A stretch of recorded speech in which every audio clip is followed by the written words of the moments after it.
যশোর জেলার সমস্ত উপজেলার জন্য একটি জরুরি নোটিশ। আইন শৃঙ্খলা পরিস্থিতি স্বাভাবিক রাখার লক্ষ্যে যশোর জেলার সকল উপজেলার আগামী 31শে ডিসেম্বর 2024 সন্ধ্যা 6টা থেকে 1 জানুয়ারি 2025 দিবাগত রাত 12টা পর্যন্ত পটকা, আতশবাজি ও আগুন দিয়ে পরিচালিত ফাগুন বাস সহ বিভিন্ন ফায়ার দ্রব্যে বিক্রয় বা ক্রয় করা একেবারে সম্পূর্ণ নিষিদ্ধ ঘোষণা করেছেন। বিস্তারিত ভিডিওতে জানুন। প্রচারের জন্য ভিডিওটি অবশ্যই শেয়ার করে দিবেন।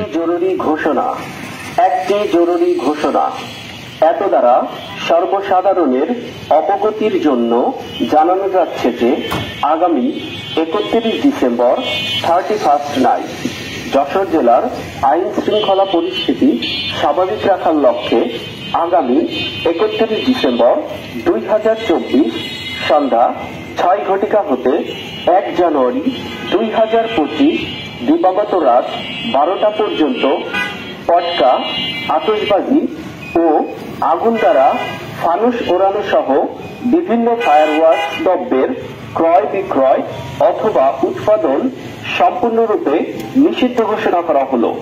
উক্ত আদেশ অমান্যকারীর বিরুদ্ধে আইনানুগ ব্যবস্থা গ্রহণ করা হবে।